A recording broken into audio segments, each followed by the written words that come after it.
नमस्कार, VIP news की खास पेशकश में स्वागत है आप सभी का। मैं हूं आपके साथ सुनीता पटेल। औंधे मुंह गिरा अविश्वास प्रस्ताव, कांग्रेस का पड़ा उल्टा दाव। जी हां, 4 बार से लगातार मध्य प्रदेश की सत्ता के सिंहासन पर बरकरार शिवराज सरकार के खिलाफ शीतकालीन सत्र के दौरान कांग्रेस अविश्वास प्रस्ताव लाई, जो औंधे मुंह गिर पड़ा है। अविश्वास प्रस्ताव को लेकर संसदीय कार्य मंत्री डॉक्टर नरोत्तम मिश्रा बोले, अविश्वास प्रस्ताव बोगस, तथ्यहीन और आधारहीन है। सुनने के लिए जिगरा चाहिए, अब जवाब सुनिए। इसके बाद सदन में मुख्यमंत्री शिवराज सिंह चौहान ने विपक्ष के अविश्वास प्रस्ताव पर अपना जवाब पेश करते हुए कांग्रेस पर करारा हमला बोला। सीएम के जवाब के बाद सदन में अविश्वास प्रस्ताव ध्वनि मत के आधार पर खारिज हो गया। अविश्वास प्रस्ताव पर कांग्रेस और बीजेपी विधायकों के बीच तीखी बहस भी हुई। इसके बाद सदन की कार्यवाही अनिश्चित काल के लिए स्थगित कर दी गई। इसके पहले सीएम शिवराज सिंह चौहान ने पक्ष के आरोपों की धज्जियां उड़ाते हुए कहा कि ऐसा लचर अविश्वास प्रस्ताव मैंने तो देखा ही नहीं। अगर अविश्वास की बातें करें तो कांग्रेस में कौन किस पर विश्वास करता है समझ में आता नहीं। सीएम शिवराज ने यह भी कहा कि कांग्रेस सरकार क्यों गई यह भी सोचो। साथ ही कहा कि अच्छे से काम करते तो आपके मंत्री आपको छोड़कर नहीं जाते। कांग्रेस को घेरते हुए सीएम ने कहा कि कांग्रेस पार्टी में एक दूसरे पर ही अविश्वास है। कुल मिलाकर कांग्रेस के तमाम आरोपों को सीएम शिवराज सिंह चौहान ने खारिज कर दिया और सवालों के कटघरे में कांग्रेस को ही खड़ा कर दिया। तो आइए सुनवाते हैं आपको सदन में क्या कुछ हुआ, उसके बाद चर्चा की शुरुआत करेंगे। ये सरकार कोविड से लेके कोविड की परिस्थिति से मुकाबला भी करे और गरीबों की मदद भी हो जाए और बाकी काम भी ना रुके, इसलिए 3.5% की सीमा का उल्लंघन इन शर्तों पर हो सकता है। एक भी शर्त के बाहर मध्य प्रदेश की सरकार नहीं गई और हमारी आर्थिक स्थिति आज भी पूरी तरह से बेहतर है, नियंत्रित है। फाइनेंशियल मैनेजमेंट के मामले में आज भी मध्य प्रदेश का नाम लिया जाता है और इसलिए ये कहना गलत है कि हमने कर्जा ज्यादा ले लिया, कर्जे के कारण भूखा आ जाएगा, परेशानी आ जाएगी। आप चिंता मत कीजिए, मध्य प्रदेश सुरक्षित रहेगा। लेकिन मध्य प्रदेश प्रगति और विकास के लिए एक नहीं अनेकों काम चल रहे हैं। अब इसमें हमारा मध्य प्रदेश और आगे बढ़ेगा। उसके कानून और व्यवस्था की स्थिति बेहतर हो और उसमें भी कई तरह के सवाल खड़े किए गए थे। नरोत्तम जी ने, गृह मंत्री जी ने बहुत प्रभावी ढंग से एक तर्क के साथ। मैंने पहले दिन भी कहा था, मैं आज भी कह रहा हूं और जो मैं कह रहा हूं वो आप सब देख रहे हो। ये एक ऐसा अविश्वास है जिसमें सदन के सदस्य, कांग्रेस पार्टी के अध्यक्ष, पूर्व नेता प्रतिपक्ष, पूर्व मुख्यमंत्री पूरे समय अनुपस्थित थे। माने उन्होंने अविश्वास नेता प्रतिपक्ष के अविश्वास पर जता दिया। मैंने सदन में भी कहा, ऐसा नहीं, मैंने अपने भाषण में भी कहा कि नेता प्रतिपक्ष पर उनके विधायकों का विश्वास नहीं, नेता प्रतिपक्ष का कांग्रेस के अध्यक्ष पर विश्वास नहीं, विधायकों पर कार्यकर्ता का विश्वास नहीं और कांग्रेस पर जनता का विश्वास नहीं। ये ऐसा अविश्वास, एक भी आरोप कोई तथ्य और प्रमाण के आधार पर नहीं लगा पाए।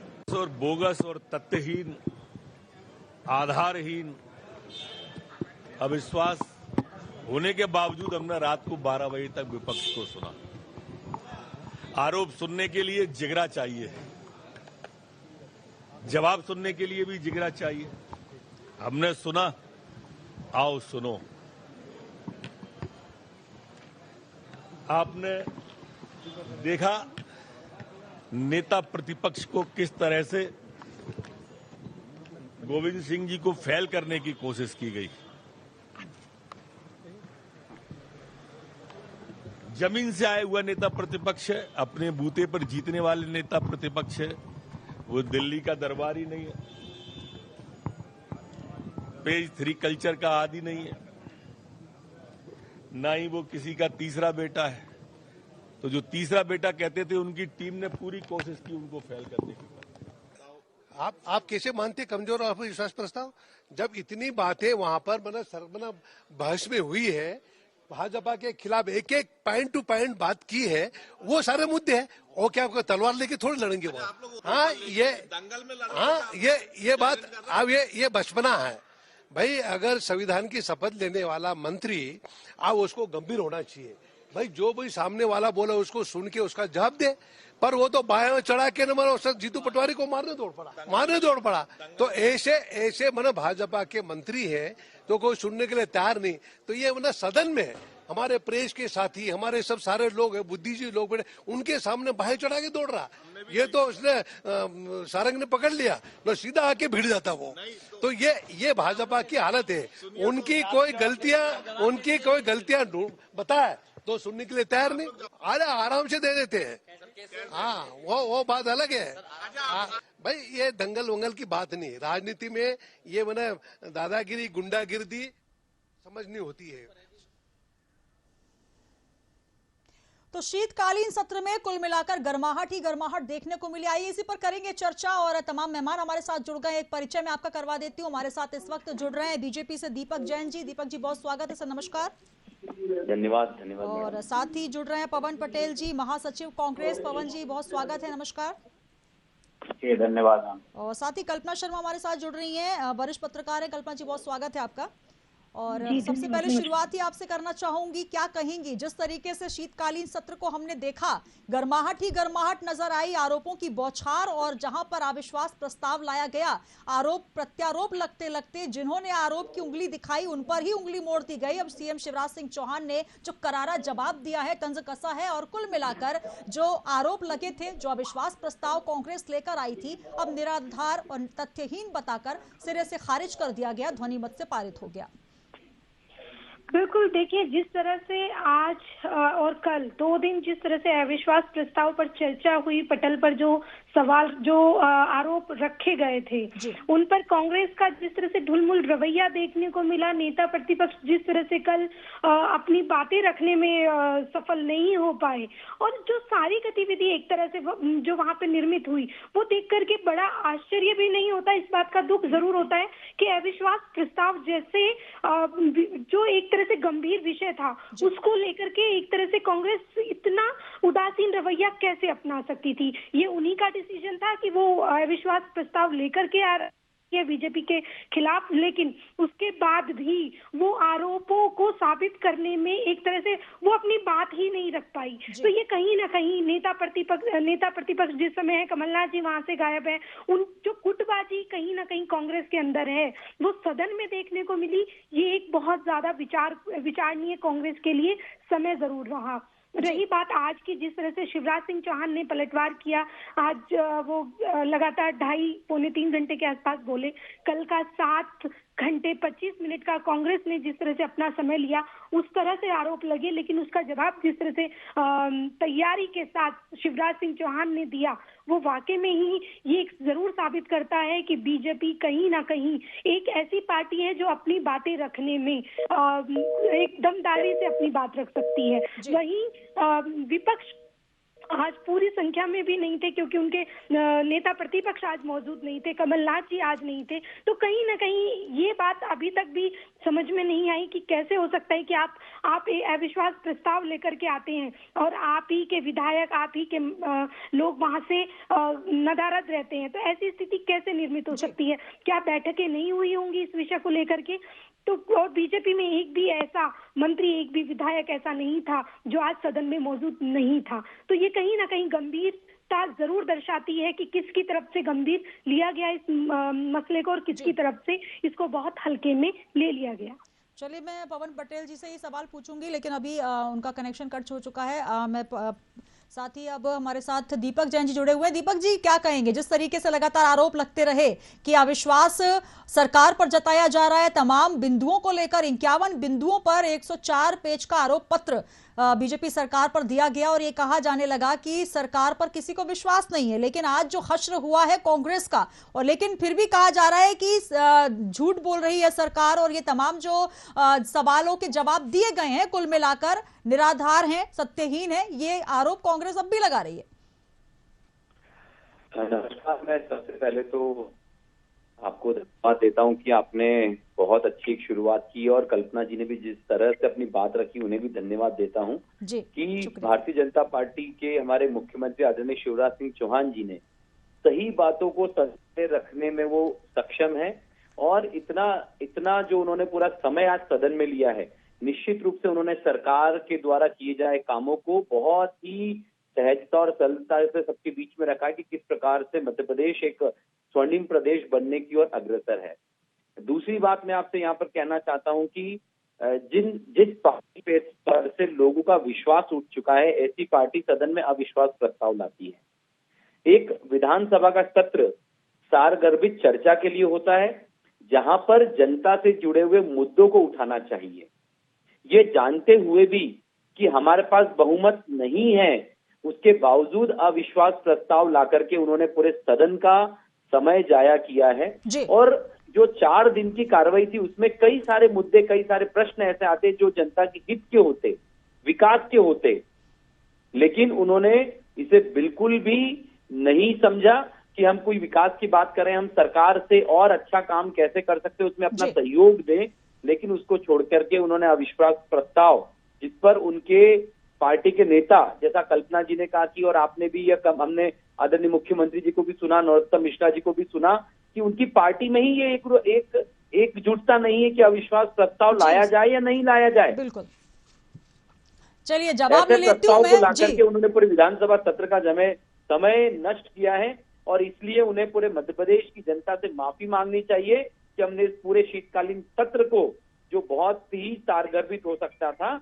उसमें हमने समय बर्बाद किया है। ये माफी मांगे जनता से। चलिए पवन जी से ही मैं बात कर लेती हूँ। पवन जी, तमाम आरोप लेकर 51 बिंदु बड़े सिलसिलेवार आपने पूरा यहाँ पर आकलन करते हुए आरोप पत्र तो दाखिल किया, लेकिन सबसे पहले जो कांग्रेस के खेमे में जो अंदरूनी कलह है, गुटबाजी है, जो अविश्वास है, क्योंकि आरोप जो लग रहे हैं उसको देखिए आप, पीसीसी चीफ नजर नहीं आए। इस बीच अविश्वास प्रस्ताव जो आप लाए उस पर पहले से ही ये लगातार कहा जा रहा था कि औंधे मुंह गिरने वाला है, और जो चर्चा हो सकती थी जनता के मुद्दों को लेकर, जो विपक्ष जिन मुद्दों को उठा सकता था, वहां पर आपने 4 दिन अविश्वास प्रस्ताव पर चर्चा के लिए लगा दिए और अब स्थगन आ गया है। क्या कहेंगे, क्या इस शीतकालीन सत्र का विपक्ष को जिस तरीके से इस्तेमाल करना चाहिए था वो हो पाया? और अविश्वास प्रस्ताव के बारे में तो आप देख ही रहे हैं क्या हुआ है।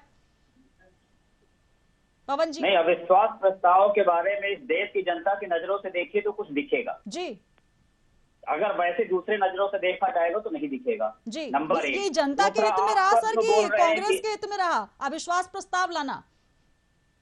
जी, जनता के हित में रहा कि कांग्रेस के हित में? 4 दिन में जो चर्चा होनी चाहिए थी वो अविश्वास प्रस्ताव की भेंट चढ़ गया, और आखिर हाथ क्या लगा कांग्रेस को, ये बताइए। उसके बाद जो चर्चाएं होनी चाहिए थी वो क्या हो पाई?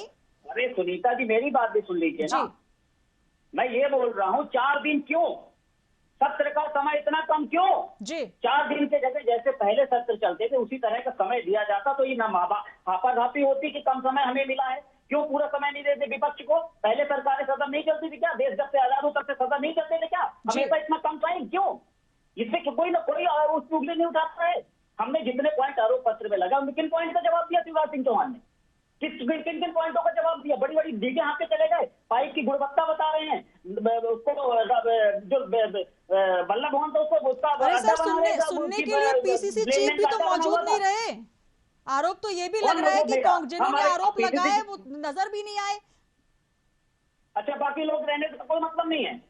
नहीं, आप ये बताइए, शीर्ष नेतृत्व की बात लगातार कांग्रेस में पहले भी होती रही है, पीसीसी चीफ वहां नजर नहीं आए, रात को 1 बजे तक चर्चा होती रही, उसके बाद आप कह रहे हैं कि समय सत्र का कम पड़ गया। ये पहले से डिसाइड था कि 5 दिन सत्र चलेगा। अब क्या बात करें, जब आप हमारी बात ही नहीं सुन रहे, आप जब बोल लीजिएगा तब मैं बोलूंगा। जी जी, दीजिए जवाब दीजिए। मेरा निवेदन इतना है, मेरा रिक्वेस्ट इतनी है कि अगर कमलनाथ जी नहीं थे इसलिए इन्होंने ऐसा किया, इसलिए सत्र को खत्म कर दिया। मैं तो ये बोल रहा हूं कि जो आरोप पत्र में बिंदु थे उनको बिंदुवार आंसर देना चाहिए, जो उन्होंने नहीं दिया। शिवराज सिंह चौहान जी का जो उन्होंने बोला वो मैंने भी सुना कि जो आपने सिंचाई के लिए पाइप की गुणवत्ता नहीं थी। मैं कहता हूं जो कोरोना के समय इन्होंने वेंटिलेटर खरीदे थे पीएम केयर फंड से, उन वेंटिलेटर एक भी काम के नहीं थे। आधे से आवाज नहीं आ रही, पवन जी क्या जवाब? यहाँ पे हम कहते हैं पॉइंट बाय पॉइंट जवाब देते, पॉइंट बाय पॉइंट जवाब नहीं दिया इन्होंने। इनके मंत्री क्या सदन को मंदिर मानते हैं? सदन में उनको बांट चढ़ा के हाथापाई करनी चाहिए। वो हमारे मंत्री को हमारे विधायक को मानने दौड़ेंगे। इसका पक्ष ले रहे हैं आप लोग, इसका विरोध नहीं करते सब लोग। ये गलत हुआ ना।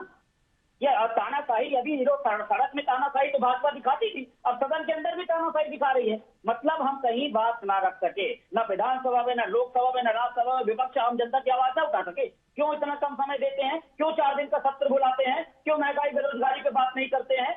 बस ये बतौलेबाजी बस करा लो इनसे। ये वही बोलेंगे पाकिस्तान जिंदाबाद के नारे लगते हैं कांग्रेस वाले, हम कहते हैं अंदर करो। पाकिस्तान जिंदाबाद के नारे के लोगों को अगर आपने अंदर नहीं किया, ये प्रूव करता है कि भारतीय जनता पार्टी के आदमी थे। नहीं तो कैसे बच सकता है? देश और प्रदेश में इनकी सरकार, उनको अंदर करो जो पाकिस्तान जिंदाबाद बोले, लेकिन उनको अंदर नहीं करेंगे। ये सिर्फ और सिर्फ भारतीय जनता पार्टी बतौलेबाजी करती है। अभी अगर सत्र को पूरा समय देती तो रात के 2 बजे तक नहीं चलाते। अब जब रात के 2 बजे तक सत्र नहीं चलता तो ये प्रोपेगेंडा कैसे फैलता? ये दिखाना चाहते हैं। ये अभी फिल्म की बात हुई, फिल्म में भी वही किया, इन्होंने पहले सेंसर बोर्ड से पास करवा दिया, फिर उसका स्क्रीन का पर्दा फाड़ रहे हैं ताकि लोगों को दिखे। हम कहते हैं जो हमने अविश्वास प्रस्ताव लाया उसके पॉइंट टू पॉइंट जवाब देना चाहिए। शिवराज सिंह चौहान ने कोई जवाब नहीं दिया। 400 करोड़ घोटाले की बात करते हैं, खरीद फरोख्त की बात करते हैं। इनके पास प्रूफ है, अगर खरीद फरोख्त किया है किसी ने पोस्टिंग में कलेक्टर का, तो उसको अंदर करिए। क्यों अंदर नहीं कर रहे हैं? क्या परेशानी इनको के अंदर नहीं कर पा रहे? इनकी सरकार है, अंदर करे ना जो गलत कर रहा। सिर्फ वहां सदन में बोल देने से हो जाता है। दीपक जी, बहुत सारे आरोप लग रहे हैं। ये कहा जा रहा है कि पहले सिलसिलेवार तरीके से जवाब नहीं दिए गए। दूसरा ये कि जो समय देना चाहिए था कांग्रेस को, विपक्ष को, वो नहीं दिया गया। कुल मिलाकर ये पहले से डिसाइड था कि 5 दिन का सत्र चलेगा। हालांकि पहले जो सत्र चला करते थे वो अवधि तक होते थे कि तमाम जनता के मुद्दे भी उसमें आ जाएं, तमाम सिलसिलेवार बिंदु भी आ जाएं, और उसके बाद जो विपक्ष आरोप लगा रहा है उसका पूरा तथ्यों के साथ जवाब दिया जाए। ये आरोप पहले से ही लग रहे थे और सज्जन सिंह वर्मा जी ने पहले ही कह दिया था कि ये मैं पहले से ही आपको बता रहा हूं कि चर्चा नहीं हो पाएगी और स्थगन आ जाएगा और अविश्वास प्रस्ताव को खारिज कर दिया जाएगा। तो वही जो आरोप लगे वो सिद्ध हो गए। क्या कहेंगे? मेरा ये कहना है आपसे कि जब आपने अविश्वास प्रस्ताव जैसा एक समय आपने जो व्यर्थ करने के लिए आप लेकर आए हैं, तो स्वाभाविक रूप से आप कैसे मुद्दे उठाएंगे? भाई कल पूरा दिन उस पर चर्चा में निकल गया। जो हमने आरोप लगाए उनका जवाब हमें नहीं मिला। पूरा आज 2.5-3 घंटे तक माननीय मुख्यमंत्री जी ने जवाब दिए जी। आपकी एक एक बात का जवाब दिया, उनकी रिकॉर्डिंग है, देखिए आप। पूरे 15 साल से बतौलेबाजी कर रहे हैं, जवाब दीजिए। उन्होंने बहुत ही विस्तार से हर बात का जवाब दिया। सुनी सर जी, आप वहाँ मौजूद थे, आपने सुना पूरा? सीएम शिवराज सिंह चौहान ने बिंदुवार जवाब दिए या नहीं दिए? आप कह रहे हैं बतौलेबाजी कर रहे हैं, तो पूरा लाइव देखा है मैंने। सुना, मेरे पास वीडियो है, मैं बता रहा हूँ। इन्होंने पाइप की गुणवत्ता खराब, पूरा लाइव हमने देखा है। इन्होंने कर्ज माफी नहीं किया, इनके जो आरोप लगे उनका एक एक जवाब दिया उन्होंने और बहुत विस्तार से दिया है। 400 करोड़ की इन्होंने खरीद फरोख्त कर दी। इन्होंने विधायक कलेक्टर और एसपी के पोस्टिंग में पैसे दिए, जो पैसे का लेन देन हुआ, आपने अंदर क्यों नहीं किया? क्यों नहीं किया? ये सब पवन जी, कमलनाथ सरकार में भी जितने ट्रांसफर हुए हैं, जितने जो नेताओं के लेकर तमाम जो मुद्दे हैं उसको भी सीएम शिवराज सिंह ने उठाया। उन्होंने भी आरोप लगाया कि भ्रष्टाचार का लोक व्यापीकरण किया गया कमलनाथ सरकार में। तो आप जो आरोप लगा रहे हैं उसका जवाब सीएम शिवराज सिंह चौहान ने दिया। कहाँ पर भ्रष्टाचार हुआ, कहाँ पर तबादले और ट्रांसफर का व्यापार हुआ? एक सेकंड सुनीता, यही बोल रहा हूँ मैं। देखिए पहले क्या होता था, अभी परिपाटी चलती थी, इस जो विपक्ष रहता था वो सत्ता से सवाल करता था, अभी तक ये चला आता था। अब आजकल नई परिपाटी चल गई कि हम सरकार में किस प्रकार से तबादलों का, विपक्ष के सवाल का उत्तर नहीं होगा, हमारे 2 प्रश्न होंगे। ये सिस्टम चल रहा है। आप सत्ता में हो, आपकी जवाबदेही, आप भी विपक्ष से बात कर रहे हो, आप भी विपक्ष से पूछ रहे हो कैसे करें। अरे आप अपनी जवाबदेही तो दो। 2014 के बाद जो बतौलेबाजी करके उसका जवाब दो ना। मैं तो खुला पूछ रहा हूँ, बेरोजगारी महंगाई का क्या हुआ? 2 करोड़ रोजगार की बात नहीं किए थे, 2 साल में काला धन लाने की बात नहीं किए थे। जब पेट्रोल 1 रुपए बढ़ता था शिवराज सिंह चौहान साइकिल नहीं चलाते थे। इसका जवाब दीजिए, मैं आरोप लगा रहा हूँ, दीजिए जवाब अभी आप।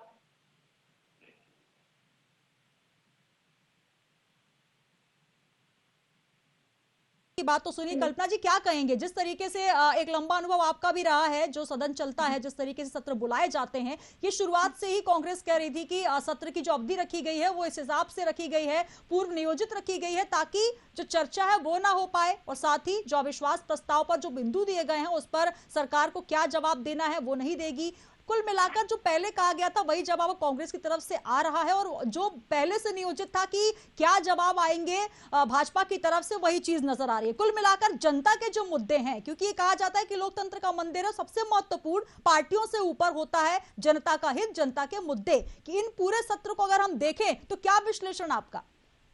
देखिए, सबसे बड़ी बात तो मुझे इस बात का अफसोस होता है जब कांग्रेस ये कहती है कि सत्र को लंबा खींचा जाना चाहिए था, तो वो ये क्यों भूल जाती है कि लंबा खींचने के लिए आपको वहां मौजूद होना चाहिए। आपको चाहिए कि आप अपनी उपस्थिति दर्ज कराएं, लेकिन जब कांग्रेस ही, जब विपक्ष उतना पवन जी तो कह रहे हैं कमलनाथ जी नहीं है तो क्या हुआ, बाकी लोग तो मौजूद थे। देखिए आज अगर आप देखेंगे पवन जी, आज जो नेता प्रतिपक्ष जिनको मौजूद होना जरूरी था वो नहीं थे, और कल कमलनाथ जी मध्य प्रदेश से दूर नहीं थे, वो लोकल में सीहोर में ही थे। क्या सिरोंज या सीहोर से आना उनके लिए वो इतना जरूरी था कि उसके चक्कर में वो इतना महत्वपूर्ण सत्र उससे दूर ही बना के रखे? ये कैसे संभव है पवन जी? आप सबसे पहले ये डिसाइड कीजिए कि आपके लिए महत्वपूर्ण क्या है। क्या सिर्फ सत्र का समय बढ़ा देना उचित था, सिर्फ उसी में काम चल जाता, लेकिन अपनी बातों को रखने के लिए वहां उपस्थिति अपनी दर्ज करानी आवश्यक थी, जो आपके द्वारा नहीं की गई। पवन जी, यदि आज 3 घंटे के आसपास शिवराज सिंह चौहान जी ने जो अपनी बातें जिस तरह से रखी, उसके बीच में कई बार ये कहते सुना गया कि आप अपना नेता प्रतिपक्ष तो चुन लीजिए। यदि वहां मान के चलिए डिसाइड करने के लिए कैसे आप लोग, जब एकजुट नहीं है, जब आपकी वहां संख्या पूरी नहीं है। आपने देखा बीजेपी का एक भी विधायक, एक भी मंत्री ऐसा नहीं था जो सदन में मौजूद नहीं था। आप अविश्वास प्रस्ताव लेकर के आते हैं, पटल पर अपने सवाल रखते हैं, उन सवालों की जब बारी आती है तब नेता प्रतिपक्ष उन सारे आरोपों को सही से साबित भी नहीं कर पाते। उन्हें अपनी बातें रखने के लिए वो रेस्ट हाउस की बातें करते हैं कि रेस्ट हाउस में कुंडी नहीं थी। कल यदि आप सत्र के दौरान देखें कि हमने रस्सी से बांधा, इस तरह के सवाल यदि आप रखते हैं, ये आरोप है, या वो आरोप थे जिन आरोप पर वहां पर विशेष चर्चा होनी चाहिए थी। 7.5 घंटे का समय, 7 घंटे 25 मिनट का समय कल कांग्रेस को दिया गया। पवन जी, उसके बाद आप अगर सदन की कार्रवाई आपने देखी तो आप ये देखिएगा कि कांग्रेस गंभीर नहीं थी, और ये सिर्फ कांग्रेस का विषय नहीं था, ये जनता के वो विषय थे जिनको लेकर के आरोप पत्र रखा गया था। लेकिन उसके बाद भी जनता की बातों को आपने सही से पटल पर नहीं रख पाए, तो इसमें कहीं ना कहीं कांग्रेस की जरूर मैं नाकामी मानूंगी। लेकिन ये बात सच है कि सत्ता पक्ष जो थी, जिस समय इसमें सदन की गरिमा को उन्होंने बनाने में, मैं किसी पार्टी की प्रवक्ता नहीं हूँ, लेकिन ये भी सच है कि आज की जो कार्रवाई देखी वो कहीं ना कहीं कांग्रेस का जो एक लचर जो रवैया है वो देखने को मिला, जो बहुत दुर्भाग्यपूर्ण है प्रदेश की जनता के लिए, जो नहीं होना चाहिए था। बिल्कुल पवन जी, बहुत सारे आरोप आपने लगाए थे और ये भी कह रहे थे कि मुझे बोलने नहीं मिल रहा, लेकिन देखिए जो स्थितियां नजर आ रही हैं, ये कहा जा रहा था और आपकी तरफ से विप भी लाया गया कि हमने अविश्वास प्रस्ताव लाए हैं तो विप के कारण सारे जो विधायक है उनको मौजूद रहना होगा। लेकिन जब नेता प्रतिपक्ष ही नहीं होंगे, जब आपके लीडर ही नहीं होंगे, जब आपके सीनियर ही नहीं होंगे, तो विप आप जारी कर रहे हैं तो बाकी लोगों का क्या? तो कुल मिलाकर जो ये कहा जाता है कि पानी ऊपर से नीचे गिरता है, नीचे से ऊपर नहीं जाता उल्टा, तो आखिर क्यों इन कहावतों को उल्टा करने पे आप लगे हुए हैं? आप जब इतिहास जब लिखा जाएगा तो कहीं ना कहीं ये देखा जाएगा कि जो आरोप आप लगाते हैं उन्हीं आरोपों में आप ही घिर जाते हैं। ऐसा क्यों हो जा रहा है सर? इतिहास में कभी बाकी चीजें भी लिखी जाएंगी कि बस कांग्रेस का नेता प्रतिपक्ष नहीं रहने, यही बता दीजिए कमलनाथ जी के लिए क्या शादी ब्याह या खुद का जो एक कार्यक्रम है वो जरूरी था, या जनता के जो मुद्दे उठाए गए थे एक दिन सत्र का था उसमें रहना जरूरी था सर? नहीं, वो शादी में गए थे, कहाँ गए थे आप हमसे अच्छी तरह से आप जान रही होंगी। जहाँ भी गए थे, मैंने इसलिए कुछ विशेष नहीं कहा, लेकिन क्या जरूरी था उनके लिए? मतलब हमारा नेता प्रतिपक्ष नहीं था, इसलिए इन्होंने इसको खत्म कर दिया पूरे सत्र। सर सवाल ये है कि क्यों नहीं थे ये सत्र? क्या उनके लिए महत्वपूर्ण नहीं था? जनता के मुद्दे उनके लिए महत्वपूर्ण नहीं थे? सिर्फ आपने 51 बिंदु चुने और ये कह दिया कि विप जारी कर दिया गया है।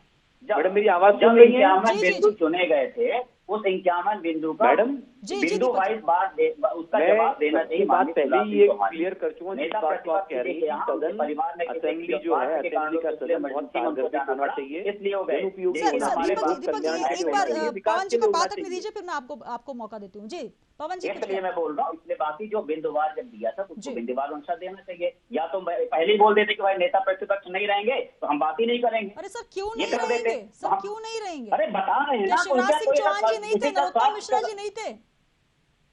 स्वास्थ्य कारणों से किसी कारण से अगर कोई जाता तो किसमें आप भी बोलेंगे क्यों नहीं रहेंगे? बाकी विधायक को जवाब नहीं देंगे? बाकी विधायक को विपक्ष नहीं मानते हैं क्या? क्या कहेंगे दीपक जी, जिस तरीके के जवाब पवन जी दे रहे हैं, क्या नहीं बता रहे हो कि कम से कम जो आवाज नहीं उन्होंने क्या बोला के हिसाब से कम से कम ये तो एक चीज बोली कि आपको आवाज नहीं आ पा रही है, सत्र को कम से कम पवन जी की आवाज मुझे नहीं आ रही है, अपनी बात पूरी तरह से रख सके। एक बार एक बार एक लाइन का ये बोलिए कि क्या सत्र को बड़ा लंबा नहीं होना चाहिए? मुख्यमंत्री को इतना नहीं होना चाहिए। चलिए पवन जी आपकी आवाज दीपक जी तक नहीं पहुंच रही, मैं आपका सवाल पहुंचा देती हूँ। पवन जी 1 मिनट रोकना चाहूंगी, आपकी आवाज नहीं पहुंच पा रही है। दीपक जी, पवन जी का कहना यह है कि अगर नेता प्रतिपक्ष वहां नहीं रहेंगे, अगर उनको कोई दिक्कत होती है या कोई पर्सनल कारण होता है वो उपस्थित नहीं होंगे, तो हमने जो सवाल पूछे हैं क्या उनके सिलसिलेवार उत्तर नहीं मिलेंगे? क्या सदन की कार्रवाई को इस तरीके से स्थगित कर दिया जाएगा? यहाँ पर जो महत्वपूर्ण प्रश्न है कि आखिर नेता प्रतिपक्ष क्यों नहीं थे, उनका कहना है कि यह सवाल महत्वपूर्ण नहीं है। अब अगर ये सवाल उनको महत्वपूर्ण नहीं लगता है तो निश्चित रूप से मुझे लगता है कि वो क्या सोचते हैं मध्य प्रदेश के लिए वो खुद ही जाने, और जनता आने वाले समय में इसका निश्चित रूप से इनको फिर से बाहर करने का काम करने वाली है। और जो सवाल ऑलरेडी जो सदन में कल की चर्चा में लाए गए, तो उन सारे सवालों का जवाब सिलसिलेवार माननीय मुख्यमंत्री जी ने दिया है। और कि इस बात का सवाल का जवाब चाहिए उन्हें? अगर आप सार भर भी चर्चा नहीं कर सकते सदन में, जब जनता के लोक कल्याण की बात नहीं कर सकते, और मेरा तो एक ही कहना है कि अगर हम सत्ता में हैं तो सेवा के लिए हैं, और आप विरोध में हैं तो उसमें वो सुधार के लिए है। आप विरोध कीजिए लेकिन जो सुधार हो सकते हैं उसके लिए कीजिए। निश्चित रूप से माननीय मुख्यमंत्री जी हर बात को सुनने के लिए तैयार है। अगर कहीं कोई कमी लगती है, किसी बात में सुधार करना है, तो निश्चित रूप से सरकार करेगी, कभी मना नहीं किया है। लोक कल्याण के कोई काम अगर अच्छे हैं तो आपके साथ मिलकर, विपक्ष के साथ मिलकर हम काम करेंगे, और बिल्कुल करेंगे। लेकिन आप जब ये अविश्वास प्रस्ताव, जबकि आपको पता है कि आपके पास बहुमत नहीं है, उसके बावजूद अगर आप अविश्वास प्रस्ताव लाते हैं, तो ये जनता देख रही है कि सिर्फ सदन का और असेंबली का समय, जो विधानसभा की शीतकालीन सत्र की कार्रवाई का समय, आप सिर्फ टाइम पास करने के लिए, तो निश्चित रूप से दिखता है कि कल कमलनाथ जी नहीं थे, आज प्रतिपक्ष के नेता नहीं थे, तो गंभीरता आपकी सबको दिखती है, बताने की जरूरत नहीं है। हर व्यक्ति टीवी देख रहा है, अखबार पढ़ रहा है, सोशल मीडिया पे देख रहा है।